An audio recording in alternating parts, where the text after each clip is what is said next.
Hello everyone and welcome back to When We Were Young.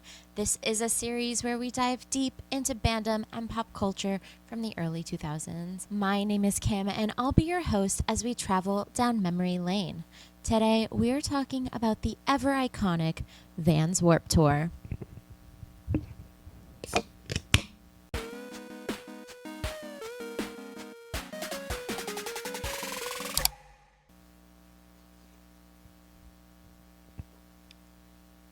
I haven't had an energy drink in like 5 years. Woo! Was that worth it for the bit? Hello. Before we get started, I would like to thank all of you for watching this video today. If you like what I'm doing here, please hit the like button and subscribe for more videos. Today, I tried to embody the look of someone dying of heat stroke in a hot field just before their favorite band's set.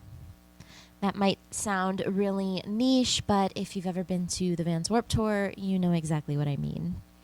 I spent way too many afternoons in the summertime exactly like this, getting insane sunburns with zero water in my body.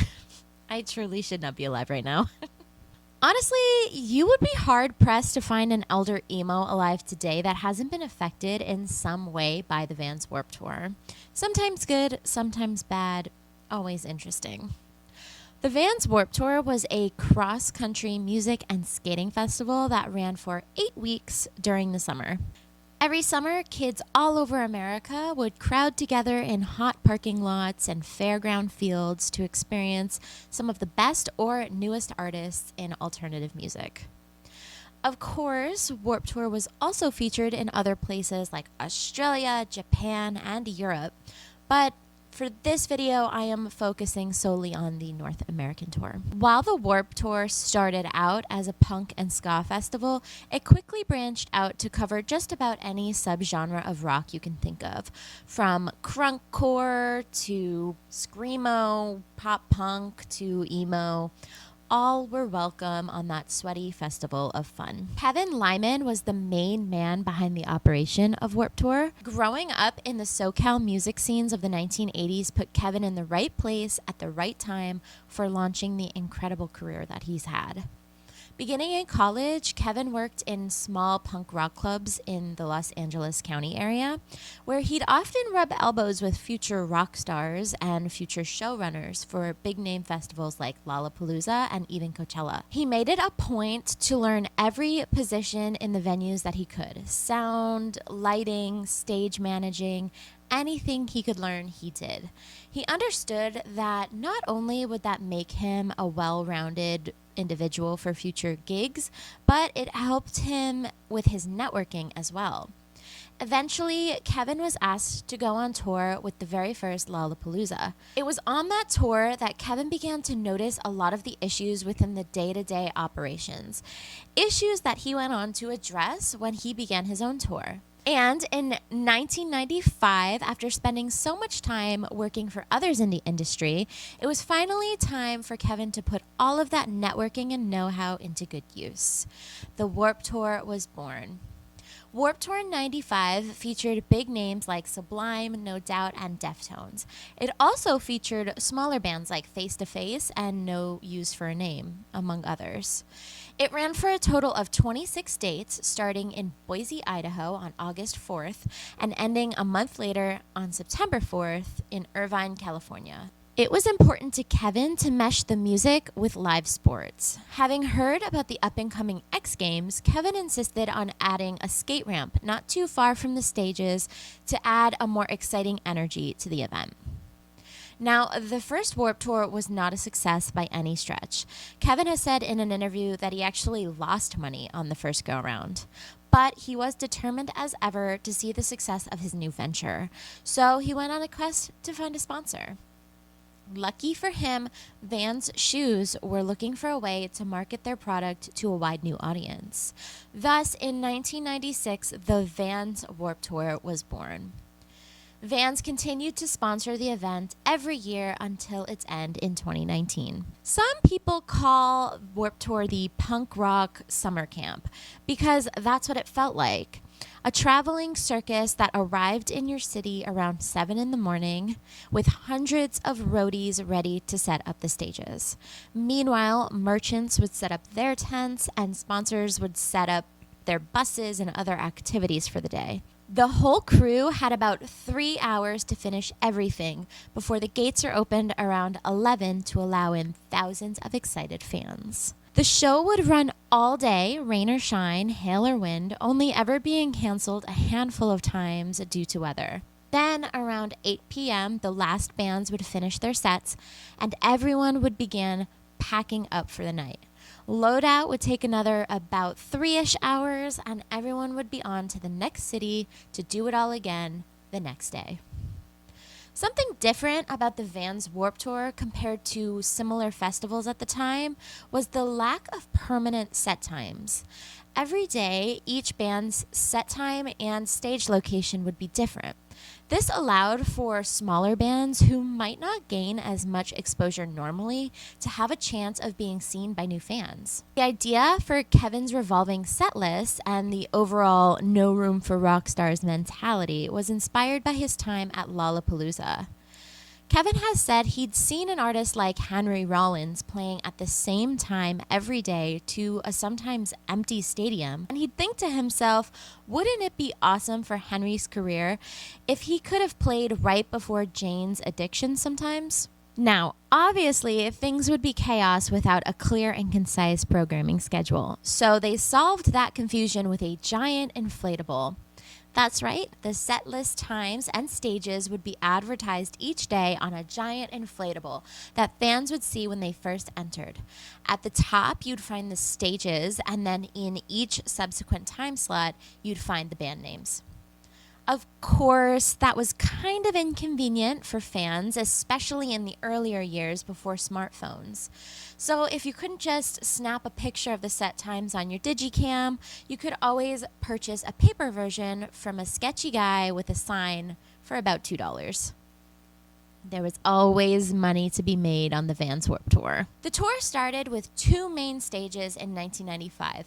The set times were about 40 minutes each, and when one band would finish on one stage, another band would start immediately playing on the other stage. By 1998, the set times were cut to about 30 minutes, and 2 more stages had been added, the World Warped stage and the Ernie Ball stage, which featured local bands at the time. Ernie Ball would later go on to be a battle of the band stage where smaller talent would compete to earn a spot on the Warped Tour. One of my friends' bands actually managed to get a spot on that stage in 2010, and I thought that was really cool to be able to watch them on that stage and support them there. By the 2000s, Warped Tour had added a ton more stages, ranging from 6 to 10 stages in any given year. They went by many names: the Journey's Left and Right Foot stages, the Monster Energy stage, Shark and Unicorn stages, Hurley stage, Smart Punk stage, Kevin Says stage. Drink every time I say stage. Kevin Says stage was a fun one, though. It was started when lesser-known bands that weren't officially on the tour would show up and ask for a spot to play. Kevin Lyman would often tell the bands, if you just show up and put in the work, you can play Warped Tour. In order to make sliding these random bands into the lineup easier, they just made a stage for that. It's pretty cool that a tour that big could just open up a spot last minute for a band fresh on the scene. It just further solidified Kevin's statements that Warped Tour was all about community above all else. Of course, you may have noticed a few things while I was listing off the stage names. Nearly all of them were brand name stages. Even the Kevin Says stage became the Kia Kevin Says stage at one point. The heavy sponsorship presence was always felt at the Vans Warped Tour, a presence that not everyone was a fan of, but that is a controversy that we will touch on a bit later. For now, I do want to talk a bit about the advertisers and sponsors that could be found at Warped Tour. Obviously, Vans is front and center, but there were other big name regulars as well. Journeys, another footwear brand owned by the same parent company as Vans, was also a big sponsor. They were the name of the two main stages for a while. The car company Kia was another big sponsor of the event. Their big, weird box cars made a debut at Warped Tour 2014. Fuse TV was a regular supporter of the Vans Warped Tour, not only sponsoring the event, but playing a more active advertising role too. They would regularly make behind-the-scenes content and television programs revolving around the Warped Tour. I remember tuning in every week to see which band was being featured on Warped Wednesdays. They also created a television show called Warped Roadies. The first episode can be seen on YouTube. I wish I could find the other episodes because it's actually a super interesting look into the lives of the people behind the scenes at the Warped Tour. It really focuses on the people who built up and broke down the Vans Warped Tour every single day. You can't survive all day at the Warped Tour without a little bit of energy, which is where the sponsorships for Monster Energy and Rockstar Energy drinks come in. One year in 2012, they even gave out free Monster Energy drinks. Although only recently, it seems, fans are learning that the bands on tour were drinking Monster-branded water and not actually chugging a bunch of energy drinks while on stage performing every day. Monster, that's good promotion. Samsung was the sponsor of the Warped Tour's reverse daycare. Sometime in the early 2000s, Kevin noticed that the demographic of the tour was skewing a little bit younger, so he began allowing in parents for free so long as they were chaperoning a teen. The parents could hang out in the daycare while their kids went out and enjoyed the show. Everyone was happy. The sponsors didn't just get to name the stages on the Warped Tour, though. Many times the brands came with their own special experiences, like the Trojan condom tent featuring this inflatable surfboard photo op, for example. Truth, the anti-tobacco organization, always showed up with a dance floor and a ton of fun games to participate in while learning about the harmful effects of smoking. And I'm not sure who sponsored the inflatable water slide, but I gotta say, on a hot summer day, that muddy mess was incredibly refreshing. So thank you to whoever brought that thing every single year. Now, if big businesses weren't your thing, you could always check out the merch tents, which is where you'd find tour merch for all the bands performing that year. Oftentimes, the band members themselves would hang out at their tents for impromptu meet and greets. You'd also find other businesses peddling their wares and often just giving things away for free. Big magazine companies like AP and Spin, small clothing brands like Sad Boy Crew and Hooligan, indie record labels like Fearless, all could be perused at the merch tents. It wasn't all money hungry, though. There was a large philanthropic theme to the tour as well. Kevin Lyman was sure to partner with good charities throughout the years to make sure Warped was giving back as much as they could. Some of the charities include Invisible Children, an organization dedicated to keeping the children of Central Africa safe. To Write Love on Her Arms, an organization aimed at providing hope for those dealing with depression, addiction, or self-harm. Keep Abreast Foundation, a cancer awareness charity. Earth Echo, an organization focused on promoting recycling and who provided a solar-powered stage. The ever controversial PETA, an organization for the ethical treatment of animals, and many, many others. Now, that's all good and everything, but what about the bands that performed? After all, they're the real reason that everyone shows up to the Warped Tour, right? Everything else is just fluff to keep you busy between the set times. Over 1,000 bands were featured in the 25 years that the Warped Tour ran. Covering all of them would make this a very long video. So instead, I will focus only on the bands that played often, the bands that got big after playing, and a few artists that you might not know have actually played the Vans Warped Tour. So according to this list that someone made on Wikipedia, these are some of the bands that played Warped Tour the most often. Tell me in the comments if this surprises any of you. So in third place, 2 bands have played the Warped Tour 11 times, Anti-Flag and Real Big Fish. In second place is a band who's played 13 times, Simple Plan. And in first place, a band who's played Warped Tour 15 whole times. Less than Jake. Now, playing most frequently doesn't mean anything in Warped Tour spaces. After all a band really needs is one good year to get the ball rolling. So here are some of the bands who played Warped Tour before they got famous. Blink-182 played Warped Tour 6 times total, and of those 6 times, 4 of them were before they made it really big. They were first featured on Vans Warped Tour 96, 97, and 98. Now, their big breakout album, Enema of the State, was released in June of 1999, making them a huge hit when they played on Warped Tour 1999. They went on to play Warped Tour 2001, and they finally returned in 2019 for the very last show. Warped Tour 2005 was a huge year for a lot of bands. Not only did My Chemical Romance and Fall Out Boy find mainstream success midway through their Warped Tour, but Paramore also made it huge that year. Some other bands that found success after playing Warped Tour in no particular order: Simple Plan, Avenged Sevenfold, Sum 41, New Found Glory, and Under Oath. Finally, let's talk about some of the artists you wouldn't have expected to have played Warped Tour over the years. Yes, the tour catered mostly to punk rock and alternative music, but that didn't mean that they didn't dabble in other genres through their 25 years as well. Pop princess Katy Perry got to show off her talents at Warped Tour 2008. I remember walking by her set in the pouring rain and wondering what the heck an artist like that was doing playing Warped Tour.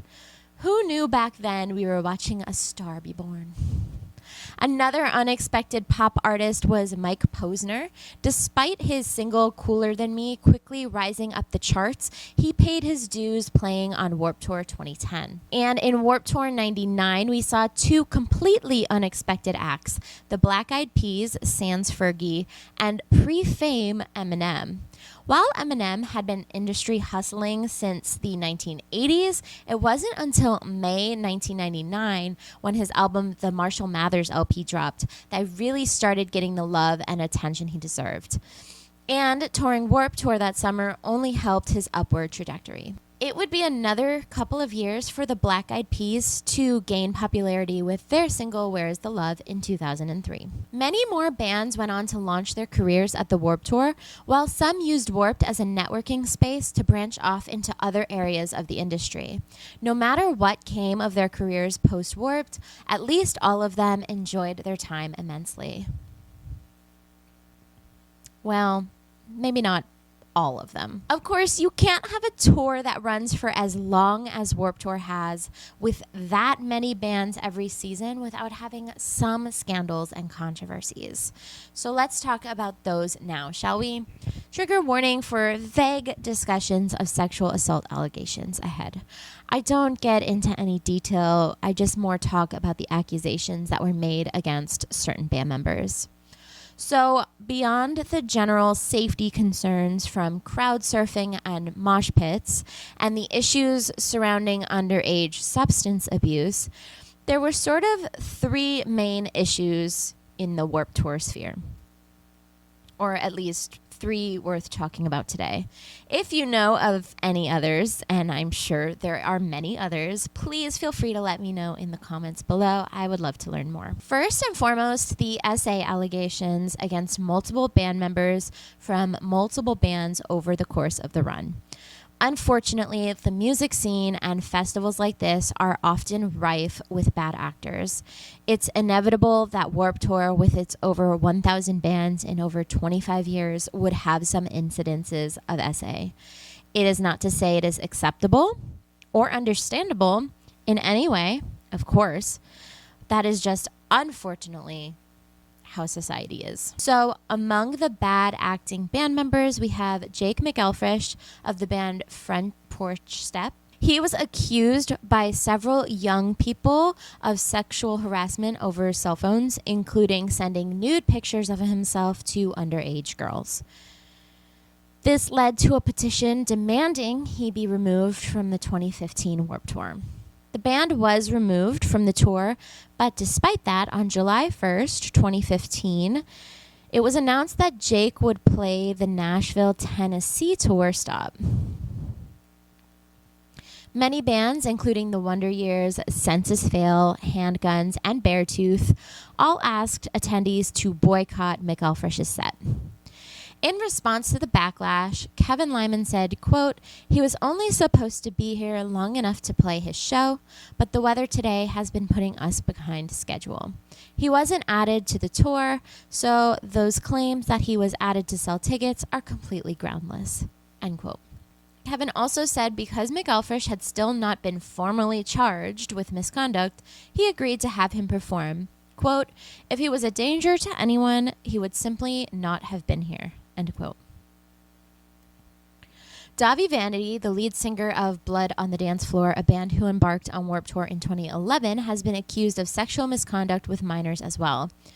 Some of the worst accusations can be found in this Tumblr post titled "The Truth About Davi Vanity," which I've linked below. Finally, Ian Watkins of Lost Prophets fame joined the Warped Tour in 2012. He was later arrested and charged on multiple counts. In November 2013, he pled guilty to attempted rape and sexual assault of a child under 13. Unfortunately, that probably doesn't even scratch the surface of all the SA issues faced on the Vans Warped Tour. Those are just the documented ones. Moving on to another unfortunate controversy, Kevin Lyman and his misogyny. Now, up until this point, I've spoken pretty highly of Kevin. He is the guy who kind of brought together this whole thing, and for that, he is a very impressive character. However, he is still a white, straight dude in the music industry, and no one is immune to the misogyny of the scene. Obviously, allowing people with SA allegations to play on your tour, whether they are guilty or not, is just bad practice. But that's not the worst of it. In a 2018 interview with Billboard, Kevin was asked, "What is it like dealing with issues of sexual harassment on the tour in recent years?" To which he stupidly replied, quote, "Well, that sexual harassment didn't happen on Warped Tour. If you go through every one of those stories, it didn't happen on Warped Tour. The Johnny Craig thing did happen on Warped Tour, and I addressed it the same way. We sent him away. And then all of a sudden, I've got to have town hall meetings with it. But if you really go through all of that stuff, things happen prior to the tour it's part of the culture," end quote. Part of the culture, maybe, but as one of the biggest puppeteers shaping the culture, Kevin didn't have to endorse it either. His hands weren't tied. He had a lot of sway that could have changed the culture, but instead he threw his hands up like, what can you do? In response to some of the backlash, he did invite A Voice for the Innocent to join the tour. They were an organization up until 2022 when they closed down that helped those affected by sexual violence. So not enough. Another issue people had was the announcement that Virginia-based pro-life organization Rock for Life would be joining the tour in 2016. According to Wikipedia, Rock for Life were known for co-opting punk aesthetics with their logo of a fetus playing a guitar and t-shirts with the phrase "All Lives Matter" on it. Bands such as Safe to Say and Old Wounds spoke out against the organization, with Safe to Say replying to a Rock for Life's tweet saying, quote, "Yes, every day. We are a pro-choice band. A tent telling young women what to do with their body has no place here," end quote.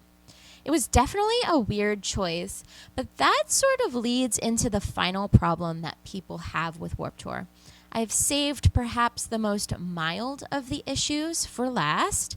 It certainly pales in comparison to SA, but it was still an issue amongst fans at the time. There were just too many damn sponsors. Everywhere you look, something is branded. You can't turn a corner without some brand trying to sell you something, trying to shove some ideal or product down your throat. At one point, even the U.S. Army had a tent at the Vans Warped Tour, attempting to recruit young minds and healthy bodies for the American war machine. That was the absolute opposite of the punk rock agenda, wasn't it? How could Warped Tour be so countercultural when the culture was so bogged down with advertisements. Some people thought that the corporate sponsorships of Warped Tour was an issue, but Kevin Lyman has said it was just good business practice. Sure, it was a lot of ads in your face all of the time, but in exchange for all of those sponsors, he was able to keep ticket prices low. And they were low. In 2005, my first year, the ticket cost was about $25. And in 2018, the last full run of the tour, tickets were just $45. Not bad considering a concert like that today, when we were Young Fest, can easily cost over $400 a ticket. Yes, the sponsorships were a little bit much sometimes, but if you've seen my last video about Cobra Starship and selling out, you know how I feel about all that. Okay, and that was a lot to take in. So let's cool down with a little quick trip to the fan quotes and anecdote section. Yay! Okay, so now obviously I have been to the Warped Tour a number of times. My first year was 2005. My favorite year was probably 2008. I think my last was 2012. By that point, I was like, I am way too old to be sweating in this parking lot for bands that I don't really listen to anymore. Do I miss it? I think I miss the idea of it, which is probably more nostalgic rose-colored glasses than anything. Cheap tickets to see a bunch of my favorite bands all in one place, that I definitely miss. But would I actually go to Warped Tour if they came back? I guess it depends on who's playing, but probably not. When I asked my friends on Instagram what everyone's favorite Warped Tour memory was, Melanie said she remembers standing near the stage entrance just so she could catch the members of Yellowcard and ask for an autograph. Of course, this happened in the pouring rain. Orlando said his favorite non-musical part about Warped Tour was Merch Alley. He also loved the free Monster energy drinks and says that was probably what led to the start of his energy drink addiction. Probably my biggest Warped enthusiast friend, however, her name is Stephanie, and she was gracious enough to answer a few of my questions. Her first Warped Tour was in 2005. She begged her mother to go on her own so she could see Fall Out Boy, My Chemical Romance, and Rise Against. Her last year was 2018, Loyal to the End. She didn't just go as a guest, though. Steph spent multiple years working the tour as well. Her first gig came at 17 when she was a volunteer press photographer in 2008. She also dabbled as a merch girl through companies such as Glamour Kills, To Write Love on Her Arms, and Fueled by Ramen. Eventually, she found herself on the PR teams of bands like The Maine, The Academy Is, Paramore, Cute Is What We Aim For, Boys Like Girls, and many others. After a few years of working with other vendors, Steph decided to start her own venture with Indie Chic magazine, a local talent e-zine, where she continued to use her press and photography badges to cover local talent even outside the summer tour. Beyond the music, Steph said her favorite part of Warped Tour was the skate park. Quote, I loved watching people come together there. I was always terrified of skateboarding because I always thought I would get super hurt. But I still remember the time I was watching and one of the skaters asked if I wanted to try, and he helped me get over my fear of a half pipe by taking the time to show me how to just do it and not fear the fall. That whole skating community was a core memory to my Warped Tour years. I was 15 when that happened, and I still remember just being told, pain is temporary, skating is forever. However, I have not touched a skateboard since. Finally, I asked Steph if she had gotten a chance to go to When We Were Young Fest yet, and if so, how did it compare to the Warped Tour all those years?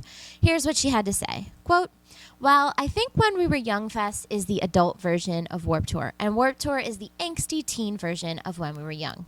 It's definitely a more grown-up experience that I think would be killer to have spread over a weekend instead of just one day with how much that is packed into it. Because the crowds are older than we were back then, it would just be a more chill experience, I think. The similarities are the crowd and the vibes. I can tell you some of the best people come out to When We Were Young, and it's that sense of warped community. They help each other out, look out for one another, and it definitely brings good memories back from Warped Tour. I wish they had the same vendors and a merch alley like Warped did, because it's all shoved into one tent and there are so many repeating food vendors that I think if they replaced part of Food Alley with Merch Alley, the nostalgia would hit just right. The differences are basically VIP and general admission sessions. Last year was amazing having the skate park because I got to see Tony Hawk shred, and it reminded me of my own skate experience at Warped. But Kevin Lyman, who created Warped Tour, is also a big part of When We Were Young. So it's just nice to know it really is just one big circle. I also ran into him at Brooklyn Bowl last year, and we got to catch up for a bit while one of the bands was performing and I was bowling. End quote. Thank you so much to Stephanie, Orlando, and Melanie for participating in my fan quotes and anecdotes section. If you would like to participate in a future video, DM me on Instagram, linked below. Next month, we will be discussing The Academy Is, and I would love to hear from you if you were ever a fan of theirs. As you can see, Warped Tour has left a lasting legacy amongst those who have frequented it. It wasn't perfect, but it was a lot of fun. In a world where similar music festivals now cost over $400 for a one-day show, it is greatly missed. Some wonder just why, if it was so popular, Warped had to end. In an interview with Kerrang! In 2019, Kevin Lyman stated, quote, "Ultimately, when I started to think about winding this down after 25 years, it was, I think we've lost a sense of community. It took a community to make Warped Tour go. Some of that was self-inflicted. I thought you addressed fans that complained on Twitter.